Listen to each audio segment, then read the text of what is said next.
Hyderabad central యూనివర్సిటీలో PhD చేస్తున్నటువంటి student BJYM state రాష్ట్ర నాయకులు మహేష్ నామని ఉన్నారు.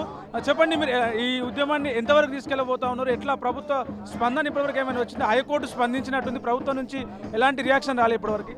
అంటే ప్రభుత్వానికి న్యాయం మీద, న్యాయస్థానాల మీద, జ్యుడిషియల్ సిస్టమ్ మీద నమ్మకం ఉందో లేదో మరి. ఎందుకంటే నిన్న హైకోర్టు స్టే ఇచ్చినప్పటికి కూడా ఆ తర్వాత కూడా చెట్లను నరికేసారు. బాజాప్తా పోలీసులను పెట్టి బరాబర్ నరకం రవై మీరు ఏం చేస్తారు అన్నట్టుగా వ్యవహరించిన తీరు రాష్ట్రం మొత్తం గమనించింది. పైగా ఈరోజు సుప్రీంకోర్టు కూడా ఈరోజు ఉదయమే 11 గంటలకు ఒక స్టే ఇచ్చింది. సుప్రీంకోర్టు కూడా ఒక గెజెట్ ఇచ్చి ఒక జడ్జి ఏదైతే సుప్రీంకోర్టు సంబంధించిన హైకోర్టు రిజిస్ట్రార్ పంపించి విజిట్ చేపిస్తుంది. ఈరోజు చెట్లను ఎంతవరకు నరుకుతున్నారు, దీన్ని వెంటనే ఆపేయాలని చెప్పడం జరిగింది. ఆ తర్వాత జేసీబీలు బయటికి పోవడం జరిగింది. అంటే ఎంత సిగ్గుమాలిన పని ఈరోజు ఈ ప్రభుత్వం చేస్తూ ఉందంటే యూనివర్సిటీ స్థలాన్ని మీరు అమ్ముతూ ఉన్నారు. దీన్ని మేము వ్యతిరేకిస్తున్నాం. మీరు 800 ఎకరాలను అమ్మాలనుకుంటారు. ఎందుకంటే బడ్జెట్ లేదు, రాష్ట్రాన్ని డెవలప్ చేయడానికి కాదు.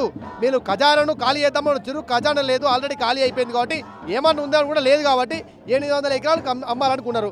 400 ఎకరాలు యూనివర్సిటీ స్థలము, 400 ఎకరాలు వేరే స్థలము. ఆ 400 ఎకరాల మీద ఎవరు మాట్లాడట్లేదు. ఎందుకంటే చలో రాష్ట్రం అప్పులలో ఉంది, అభివృద్ధి తీసుకొస్తారని చెప్పేసి వదిలిపెట్టారు.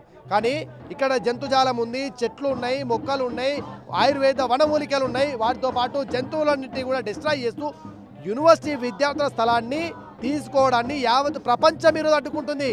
కేవలం హైదరాబాద్ విశ్వవిద్యాలయ స్టూడెంట్స్ కాదు, ఏకలాజికల్ ఇంబ్యాలెన్స్ అవుతుంది ఈ చెట్లను నరకడం వల్ల.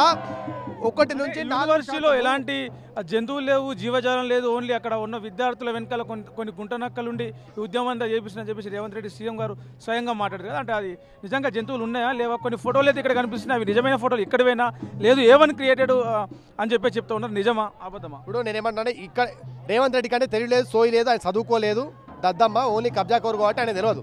శ్రీధర్ బాబు గారు ఇక్కడ చదివారు, బట్టి విక్రమార్క గారు ఇక్కడ చదివారు. మీరు చదివినప్పుడు మీ గుండె మీద సాక్షి చేసుకొని చెప్పండి.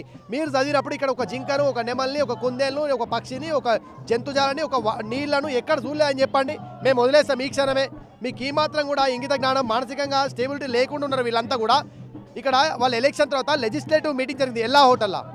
లెజిస్లేటివ్ మీటింగ్ జరుగుతుంటే దాన్ని కాసేపు వదిలిపెట్టి వచ్చేసి యూనివర్సిటీ చెట్ల కిందకి వచ్చి సేద తీరిండి ఎవరు? బట్టి విక్రమార్క గారు. ఆనాడు మీడియా మిత్రులు అడుగుతారు, మీరు అక్కడ మీటింగ్ జరిగితే గీడెందుకున్నారంటే, నేను చదివిన యూనివర్సిటీ ఇక్కడ చెట్లు ఇవన్నీ కూడా చాలా ప్రశాంతతను ఇస్తుంది, అందుకే నేను ఇక్కడ వచ్చి కూర్చున్నా అని చెప్పినావు. ఎప్పుడో నువ్వు ఎమ్మెల్యేగా ఎన్నికైనాక ఈరోజు ఉప ముఖ్యమంత్రి పదవి ఇవ్వగానే నువ్వేదో రెచ్చిపోయి రేవంత్ రెడ్డి అంటే రేవంత్ రెడ్డి ఒక్కడ అమ్ముతున్నాను నేను అనుకోవట్లేదు. దీంట్లో రాహుల్ గాంధీ గారికి వాటా ఉంది, ముఖ్యమంత్రితో పాటు ఉన్నటువంటి మిగతా అందరి మంత్రులు కూడా ఇందులో వాటా ఉంది కాబట్టి రేవంత్ రెడ్డి గారు దీన్ని బలవంతంగా దీన్ని గుంజుకోవాలని చూస్తూ ఉన్నారు.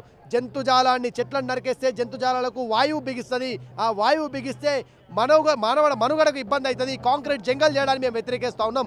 అక్కడ చెట్లు లేవు, జంతువులు లేవు మీరు అంటారు కదా. నేను ఇప్పుడు రిక్వెస్ట్ చేస్తున్నా, రిజిస్ట్రార్ గారు రావడం జరిగింది హైకోర్టు నుంచి. అయ్యా, నరికిన చెట్లనే కాదు, ఆ మట్టి కింద బొందలల్లో ఎన్ని జంతువులు ఉన్నాయో, ఎన్ని పాములు ఉన్నాయో, ఎన్ని పక్షులు ఉన్నాయో కూడా ఎంక్వైరీ చేయాలి. దీని మీద క్లియర్గా దీనిపై సిబిఐ ఎంక్వైరీ కూడా మేము బీజేపీ నుంచి రిప్రజెంట్ చేస్తూ ఉన్నాం. డెఫినెట్ అది కూడా జరుగుతుంది. ఒక్కొక్కరికి, ఒక్కొక్క చెట్టుకు, చనిపోయిన జంతువుకు, నరికిన చెట్టుకు, విద్యార్థుల మీద పడ్డ ప్రతి లాంటి దెబ్బకు మీరు సమాధానం చెప్పాల్సి ఉంటాయని చెప్పేసి ఈ ప్రభుత్వాన్ని హెచ్చరిస్తా ఉన్నాం. ప్రపంచంలో ఏ మూల ఏ క్షణం ఏం జరుగుతుందో వేగంగా తెలుసుకోవడానికి తొలి వెలుగు వాట్సాప్ ఛానల్ని ఫాలో చేయండి.